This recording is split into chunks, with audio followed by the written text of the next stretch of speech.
So, Acts chapter 12. Acts chapter 12. Remember, we were looking at Acts chapter 12 under this broad heading of the power of prayer. And it's not necessarily maybe one of the first places we go when we think about the power of prayer, but it is a very good example of the power of prayer, the effectiveness of prayer. You see the church collectively as a group praying on Peter's behalf in this situation. We began to read in verses 5 through 7 how God is fixing to start working to help Peter in this situation. So God's providential hand is working, but also there is an angel of the Lord that is working in this to help Peter out of this situation. So it's a very good chapter to look at that. Let's give just a little bit of backdrop and kind of get ourselves back where we were. You know, we looked at the first 4 verses under the heading of God sees our trials. What trial did we discuss? What was happening here in the early part of Acts chapter 12? James is killed. Peter was locked up. James is killed, right? The apostle. So this is the first apostle that would be a martyr or die a martyr's death. Peter is arrested thereafter, and we discussed just a little bit trying to get an idea of why Herod would do what he did. What was the reason that we came up with as to why Herod would arrest Peter also? Why he arrested James to begin with? Political favor, right? Simply trying to gain favor with the Jews. Because in this moment, we're years down the road after the establishment of the church, but what you have here is many of the Jews who are there in Jerusalem for this feast week, they're there practicing Judaism. They have not given over to Christianity. Therefore, they're still practicing the law and Judaism. And Herod sees this as an opportunity then to try and gain favor with the people who don't necessarily like him all that much. Because he's a Roman appointed official, a Roman appointed king over the people who represents the Edomites, and they don't necessarily like that. So he thinks, you know what?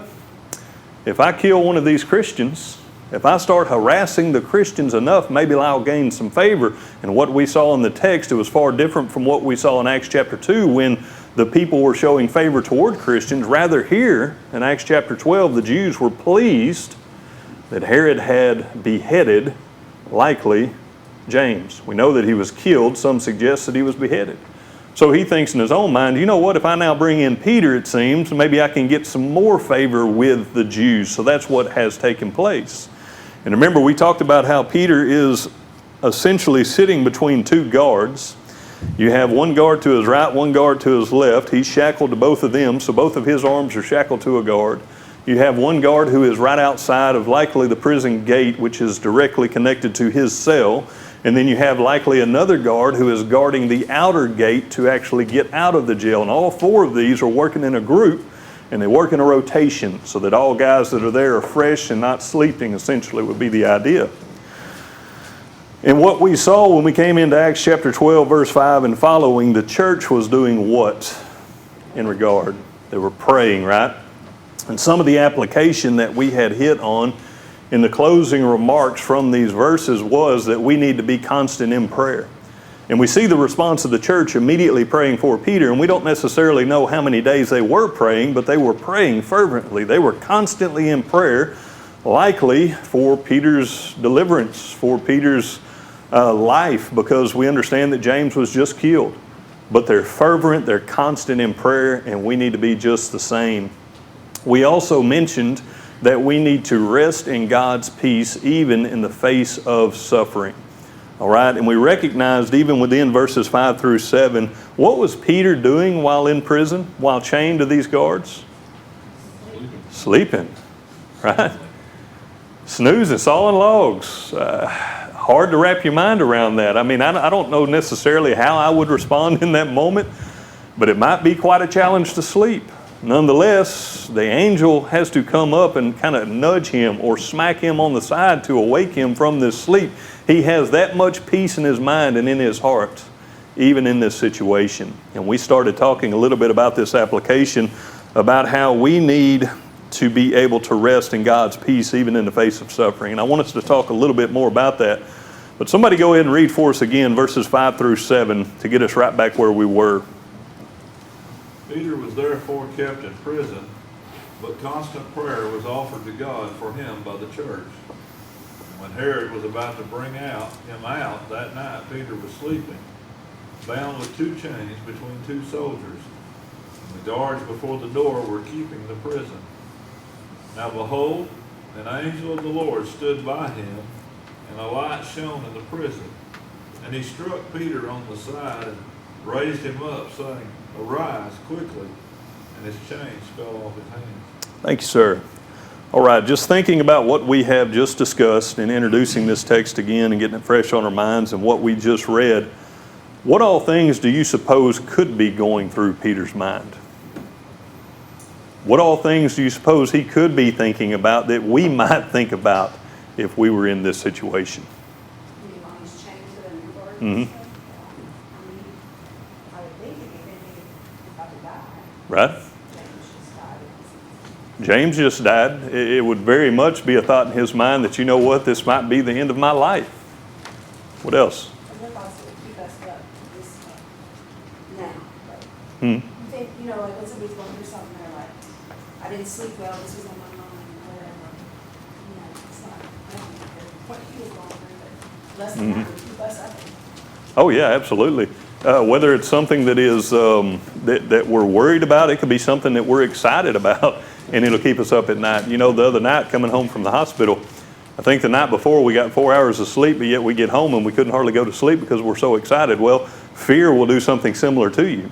Worry will do something similar to you. It'll cause you not to sleep well. And one of the things that we might want to ask ourselves, if that be the case, and if we're being honest, we probably all have things that keep us up at night at times. Things that we worry about that we don't necessarily have a whole lot of control over. Nonetheless, it keeps us up at night. Well, a couple of questions for consideration. What keeps you from resting, truly resting in God's peace? What kind of things cause us to struggle to sleep? Lack of faith. Lack of faith. That hits right on the very core of a whole lot of problems, right? I think Peter here, it's very, anything's opinion here, Mm-hmm. but there may be a real similarity to Daniel chapter 3. Mm-hmm. Facing the fire, they weren't scared. Our God will deliver us, or Yeah, he will or he won't. Right.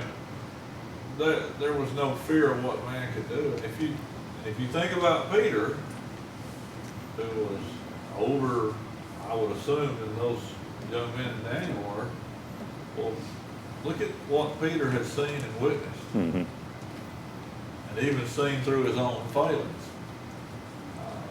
Peter was a different man now than the one that had failed the Lord before. Mm-hmm. It very well may have been he wasn't worried at all. Yeah, and it all. I'm just speculating. Right. And it's primarily, any of this in thinking about what he was thinking, right, it's all speculation, but nonetheless, it is a great example of just how much his faith has increased from what we saw in previous accounts, and how much worry he would have. That's obvious. Whatever was going through his mind, Right. that much is obvious. Right. Johnny? I was going to say, along that line, Christ had already saved him from drowning. Mm-hmm. So, he had no doubts that he could do whatever was needful to accomplish his purpose. And also, as far as sleeping, maybe because of that, he wasn't worried, but because of all the things that he was doing, going around preaching here and there, maybe he just, well, this is a good chance to catch up on the sleep. He'd been a busy man up to that point, and he said, hey, here's a good opportunity to sleep, right? Get some rest. The reality is that I'm sure, and I'm speaking about myself, and I'm sure others would fall into this same category, but listen, we lose sleep over lots of things that our worrying is not going to make a bit of difference about, right? Whether it's some sort of illness, whether it's some sort of financial burden, whether, you name it. We can find ourselves in situations where we can worry ourselves to the point where we're not sleeping, And Peter is a good example of, look, it doesn't matter if I worry in this. Seems like there's a lot of faith seen now in Peter, and he's sleeping, he's resting so well that this angel has to come up and somewhat smack him to wake him up. Somebody read Psalm 4 and verse 8 for us. Psalm 4 and verse 8 for us. And then somebody else look up Isaiah 41 and verse 10. Isaiah 41 and verse 10. Somebody first read Psalm 4 and verse 8. 4 and 8 is, I will lie down in peace and sleep. Hold on, let me get there. I'll read it. Aaron's almost got it, quoting I it. will lie down and sleep in peace because you, O Lord, let me see, Psalm 4 verse 8. Yeah, I will lie down in peace and sleep. I have Right. that. And for you alone, O Lord, make me dwell in safety. All right, so the psalmist is saying, I will lay down in peace. I will sleep with peace. Why? Because the Lord provides safety. Right? There's safety in the Lord and our relationship with Him. Somebody have Isaiah 41 and verse 10. Fear not, for I am with you. Be not dismayed, for I am your God. All right, fear not, because why? I am with you. Because I am with you and I am your God. Remember what Jesus told His disciples? He said when He sent them out on their work and with their responsibility, He told them to go out into the world and preach the gospel to every creature, right? He gave them their marching orders, and right at the close of that, in Matthew's account, He says, and lo, I am with you always, even till the end of the age, right? I will always be with you. And I just wonder if it would be words like that Peter might consider even in this situation, and maybe that's what helps him rest easy in the Lord, even in the circumstance that he finds himself in. So I guess another question we need to ask them is, how can you begin trusting God so deeply that peace replaces panic? When you figure that out, let me know. We're still working on it. I read something this week that I think applies, and it really applies to me because I lose a lot of sleep because I don't spend enough time praying. But one thing I read that makes sense is we don't glorify God when we try to be the solution. We glorify God when we rely on Him to be the solution. Right. And in one particular instance, I'm thinking of, I think I'm the solution. I know the answer, and if my son, not him, my other one would just listen to me, things would be so much better. Like it would work out. And then a couple days ago, I got thinking, but what if he did listen to me? Let's just say it didn't work out. And so then what would I do? And so it dawned on me at that time, I need to stop trying to tell him what to do, and I just need to pray. Right. I'm not the solution here. Absolutely. If you didn't hear it, Dina, what she was saying is sometimes we feel like we ourselves are the solution, or we have the solution of our own means, rather than being dependent upon God and showing our trust toward Him and praying to Him to seek out that solution, or allowing Him to help us through the situation, I guess you could say, also in helping us find the solution for the situation. Right? So there has to be that trust and dependence seen toward God, and that's directly seen through our communication to Him and recognizing that we don't have the answers always, right? That we need His help, that we can't always get through the situation. Listen, if Peter would have had the mindset, how am I going to get out of this myself? What am I going to do to get out of this? What could have Peter done? It'd have been a big old mess, right? He was not going to get out of this situation by his own means. He had to trust in God. And we've already recognized the prayer that was being offered up on his behalf. And I would assume Peter was praying just the same. Right, Aaron? It's not like he hadn't been in this spot before. Right. I He's mean, familiar with thinking, this. If it's my time, it's my time. If not, God's going to provide a way. And I think that's what I've been struggling all day today, stressing on things I don't have control of. And I just need to understand God's going to provide a way. Yeah. And He always does. And it's always when I stress over it, and I think that it's all on me, or that I have to do this or that, instead of just trusting, if it's a good work and it's meant to be, then God's going to provide the way for it. Yeah. One way or the other. And it always has worked out that way in my life and in the things that I'm involved in. And I need to understand it always will. Whatever it is, it's to His glory and it's His way. Right. So even if it doesn't work out the way that I'm picturing that I want it to be just right. I want everything to be in line right now because I want to sleep without having to worry about it, right? Mhm. It doesn't work like that. Right. I just got to trust. Yeah. And know good works, God's going to provide for it, and He's going to make a way. And I just need to have more trust and faith, and I'll probably get a better night's sleep tonight. And you know what you had first started saying there, even with Peter, and the countless times he'd been in a similar situation. We've already seen it. You know, it's a good thing to draw out of that. How many times has God pulled us through other situations? Every time. How many times have we hit a point to where we're finally hitting our knees and we're just pouring out our hearts to God, seeking some sort of answer to a matter, and all of a sudden we're delivered from that, and God chose to hold His track record, right? He's the one who's always there for us. And Peter, in this, I would assume to your point, he's already been delivered from situations like this. So there's a lot more comfort and greater faith, back to Chris's point, that he has now because he's already been delivered time and time again, right, from similar scenarios. Yeah, nothing new.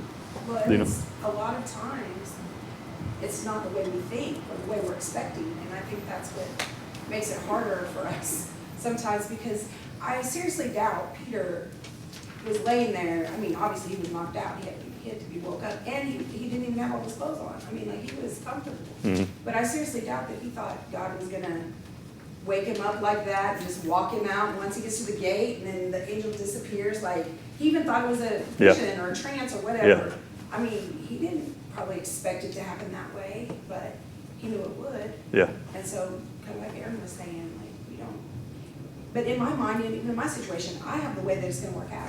Yeah. You just do what I say. I feel you Like, there. yeah, that's You all know. we have to do. I've never thought about it this way, but if we already knew how God was going to help us through the situation, we would probably mess that up too. Yes. Yeah, Right? we would. So it's better that He has the answer and we don't, so that He can help us through Just that. trust. What Dana's saying, a lot of us have the same problem. And in one sense, you're right, and we're on the same page as God, but sometimes we try to rush God. Mhm. And we want it, we have the same thing, but we want it on our timetable, on His timetable. Well, you know, when it eventually happens the way that it's supposed to, and you see it, you see God's wisdom. Yes, it was better that it happened at this time than if it had happened At that time. back when I Mhm. thought it needed to, because I had it all figured out. When that kind of goes back to James 1 and thinking about how we can, grow in our faith, we can become stronger Christians through some of the trials that we face, and it may very well be the case that God is allowing us to continue to have to endure that, so that faith and that, that we do continue to become stronger Christians throughout that. Johnny, Jesse, and then back to Aaron. Just gonna say, sometimes God's answer is as simple as, just wait a minute, I've got this handled. Yeah. He works it right now. That's right. That's right. Jesse? Just going along with what everybody else has been saying, if you really just put into perspective and just realize that things aren't always gonna go like you want in life, and there's always gonna be something that's kind of going on, and just being aware that how much worse you'd be off without God. Mm-hmm. And so being grateful for where you are with God, and Yeah. taking peace in that, and knowing, okay, like y'all have said, He's got me through stuff much worse than this, I can do this. So even if you haven't, then God's gonna get you through it in whatever way He Yeah. wills. And that really goes back to reflecting upon where your heart's at and how strong your faith is, because even in that difficult time, if you can recognize, you know what, He's still got me. You don't come away with a mindset like, where is He? Why isn't He answering? But rather, He's got you and He's there for you in some way or another. You're going to be delivered, whether it's in this physical life being delivered or in the spiritual, right? So that delivery's there. Aaron? I find myself all the time when people are worrying about this or that or stressing. And I always point them to Matthew 6:25-34. But how often do I point myself there? Mm-hmm. I'm quick to give other people advice to go there, but how often do I go there myself? Yeah. And then realize that is the solution, that seeking first the kingdom of heaven and all these things will be added to you. Like, am I truly seeking first the kingdom of heaven in my worry? No. I'm relying on, myself and my solutions. Instead of put it in God's hands, He can, I can't, I'm going to let Him. and just keep doing that. But I gotta remind myself that quite often that it's not. I'm not here to glorify me. I'm here to glorify Yeah. God and seek Him first, Yeah. His ways. To your point, it's always easier to tell it than it is to actually do it, right? So that's a real challenge, putting this kind of faith and that kind of trust, what we're seeing here in Peter, in our own lives. And the deal is, when you read through a text like this, it's real easy to read through this and say, oh, wow, he's resting easy, cool. But when you really start thinking about your own life and start thinking about how it is that he came to a mind like this, and you really start running those ideas and those thoughts through your mind, is when you really start challenging yourself to have a greater faith, to have more trust. And it helps you when the situation comes, when you've already been pre-thinking what you might do, right? So it's good to discuss these things and run our minds through these scenarios. But, kind of to everyone's points as what we've been discussing here, and how we begin to truly, have that deep peace, that replaces panic. I think one of them that we don't often associate with it is trusting in God's eternal protection, right? It doesn't matter what happens here. I mean, yes, it matters in a sense in this life, and it matters to people here, that there's that aspect of it. But at the end of the day, God's got you, right? Eternally, He has you. And no matter what man does, what did Jesus say? Don't fear the man who can kill the body, but can't harm the soul, right? That's that eternal reward that's connected to our relationship with God. But also, even to Dina's point, and many others, cultivate peace through prayer. And to Aaron's point, look at God's track record and how He's delivered you time and time and time again, and take trust in that and grow your faith in that, and realize, to Jesse's point, He's always there, right? He's there, and you can depend upon Him. You can trust in Him. All right. So, Peter, while in this cell, we recognize that he's sleeping, and what faith that shows and the trust that he has. He's sleeping so well, the angel comes up, and the angel gives him a jab and wakes him up, and the angel's response to Peter is, arise quickly. And the chains immediately fall off of his hands. All right? Somebody go ahead and read for us. This is a little bit more of a lengthy read, but, or actually, no, let's go ahead and just read verse 7 again through to verse 10. We'll discuss that. Behold, an angel of the Lord stood by him, and the light shone into the prison, and he struck Peter on the side, and raised him up, saying, arise quickly. And the chains fell off his hands. Then the angel said to him, gird yourself, and tie on your sandals. And so he did. And he said to him, put on your garment and follow me. So he went out and followed him, and did not know what was done by the angel was real, but thought he was seeing a vision. When they were past the first and the second guard post, they came to the iron gate that leads to the city, which opened to them of its own accord. And they went out and went down one street, and immediately the angel departed from them. Thanks, sir. All right, so we get a little bit more detail in this rescue that's taking place for Peter. The angel of the Lord comes in, wakes him, tells him to arise quickly. And I'm just thinking in my own mind here, if I'm in this situation, the last thing I'm really going to worry about is my sandals and my outer garment and my clothing. I'm just ready to book. Like get me out of here. But the angel says, okay, now go ahead and put your sandals on. Strap your sandals up. Go ahead and get your outer garment on. Get yourself fully ready to go out of this prison, step by step, nice and easy, calm it seems. And Peter seemingly just goes through this process. Now, the text does say that he doesn't necessarily realize that what is happening is actually, he thinks it's like a trance, to Dina's point earlier. He thinks maybe he's dreaming about this. But nonetheless, he just kind of goes right along with the instruction he's been given. He's not getting in a great hurry. He's just putting on his sandals, putting on his outer garment. And then the angel tells him, essentially, follow me, right? And we're fixing to head out of here. Paul? Say one more thought on the previous bullet point is, we go back to the verses in the Bible talking about, don't worry,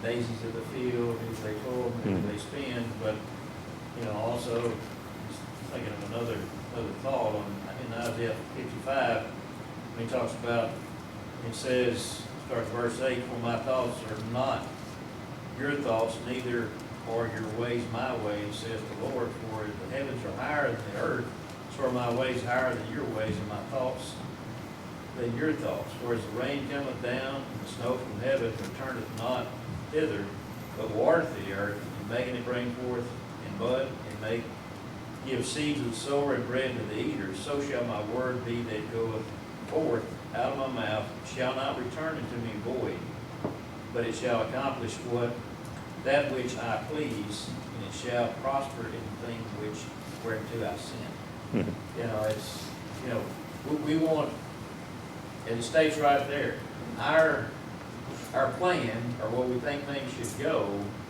is ultimately, we think God ought to have the same exact plan. If the answer is yes, or it happens, it ought to happen in the way we think it ought to happen. Mhm.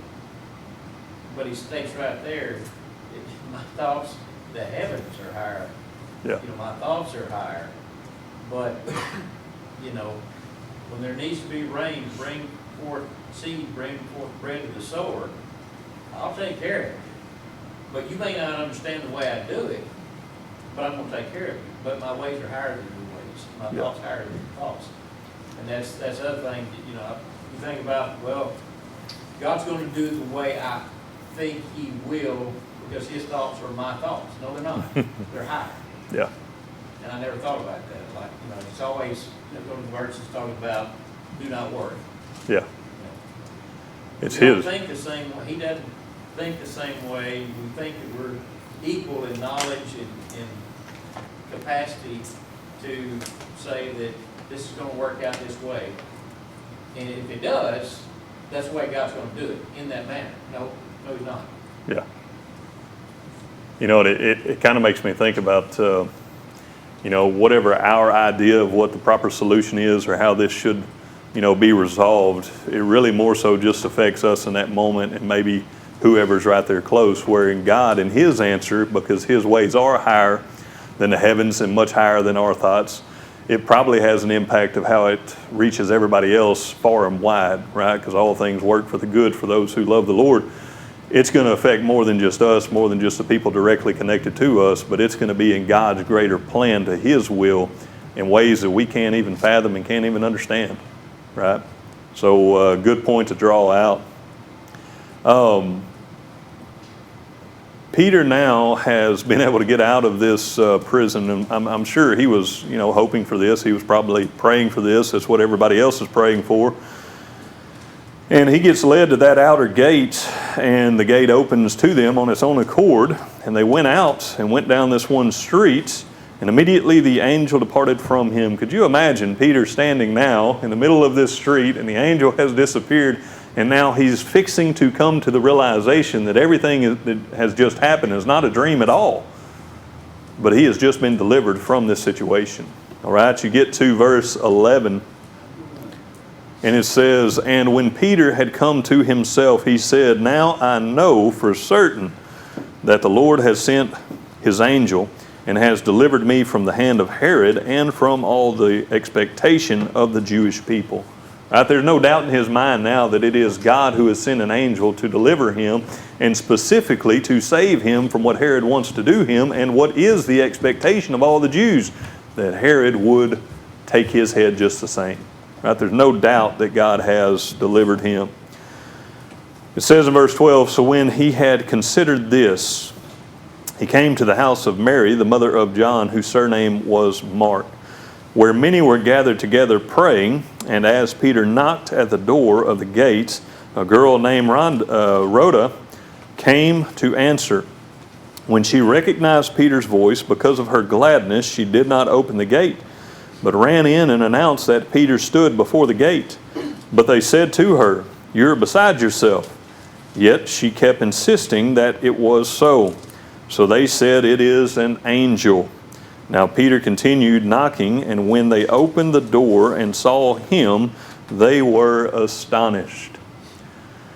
So we have this like miraculous alarm clock, right? You have this angel coming in, nudging Peter, telling him what he needs to do, providing a way out of this prison. Peter realizes this is no dream, but God has delivered me. And his first thought is, I'm going to go to the place where the people will be praying.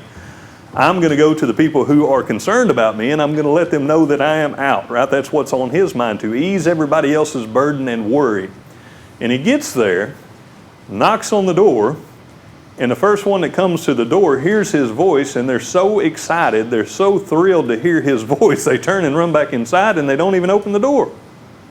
But when they go to tell the other people in the house that Peter is there, they don't believe it, and they say, well, it must be an angel. One man said this. He said, when you remember that 1, many people were praying. 2, they were praying earnestly.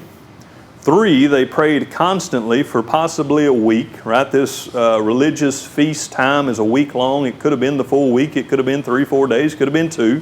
Nonetheless, they had been continuously, constantly, earnestly praying. And 4, their prayers were centered specifically, likely, on Peter's deliverance. Then the scene that is described here is most comical.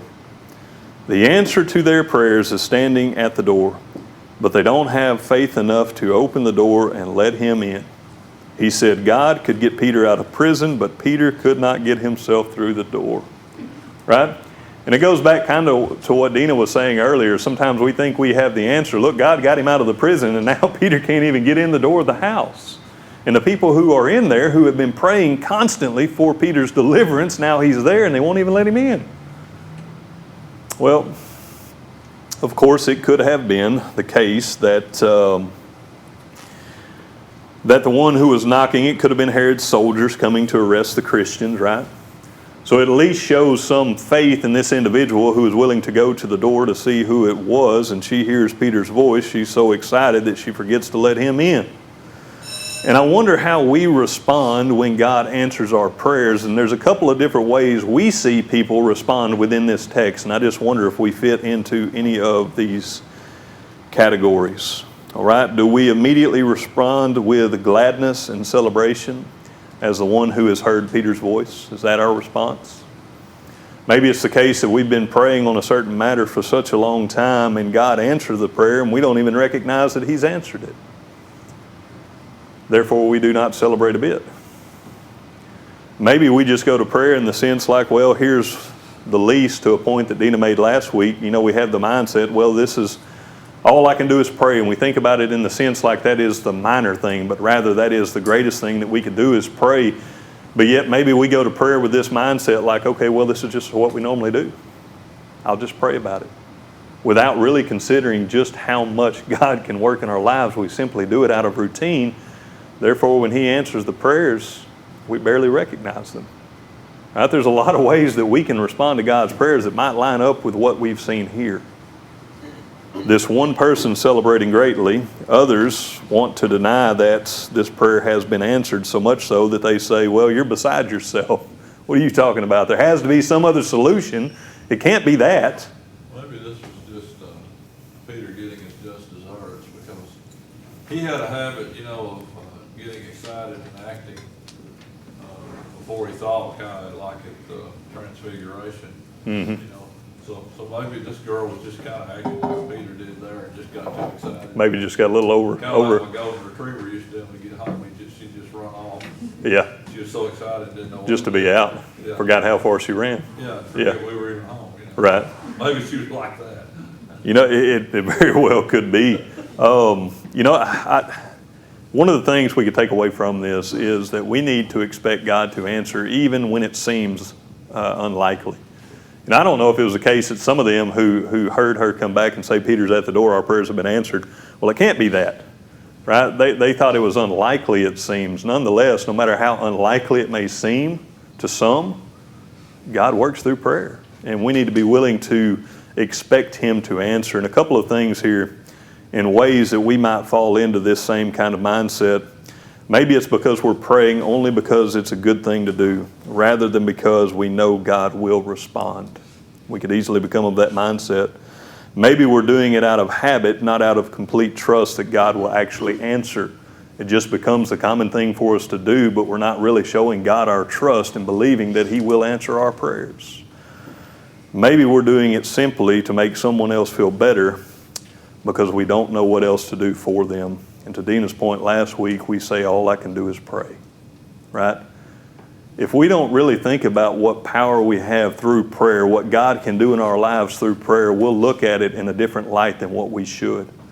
God is there wanting to do great things in our lives and to answer our prayers and to help us along the way.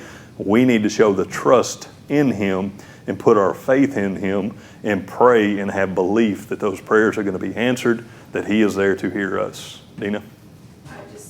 Everything you're saying, it's me, but I think about these people too, because James was just killed. Mm-hmm. I'm speculating, but I'm pretty sure they probably prayed for James. I don't doubt. Depending on how quickly he was actually, yeah. Yeah, so I just think sometimes whenever I pray, I think I already know the answer. Yeah. And so maybe they thought, we're going to sit here and pray for Peter, but he's going to be killed. Yeah. You already know what's going to happen, you think. But I do that a lot. I'll pray for things, but it's not going to work out, but I'm just going to pray anyway. I think we do it in some ways. We'll offer up a prayer and we'll say, and it's not a bad thing to say this, we'll say, if it be thy will. But it's almost like we put that caveat on every prayer and thinking, okay, well, He may not answer this, so I'll just go ahead and throw that in there because maybe this is His will, maybe it's not. Is that really a prayer of faith? Or should we just boldly pray and say, God, I don't know how this can be, handled. I don't know how you can fix this, but please fix this, right? Whatever the case is, really show trust and really show faith in seeking the answer to the prayer rather than caveat the whole thing with like 10 pounds of caveat sauce, and saying, okay, well, if it be thy will, well, if there's anything you can do, or if it's, we kind of speak that way in our prayers sometimes rather than just truly showing good faith and trust. How many times just right here in this congregation have we witnessed someone obey the gospel that many of us have never ever, Mm-hmm. and we watched the power of the gospel happen. Mm-hmm. Oh, absolutely. And true trust in God is being willing to accept no as the answer. Yeah. Yeah. I didn't hear the second bell, but it is, there it is. Did not Jesus Himself say, thy will be done?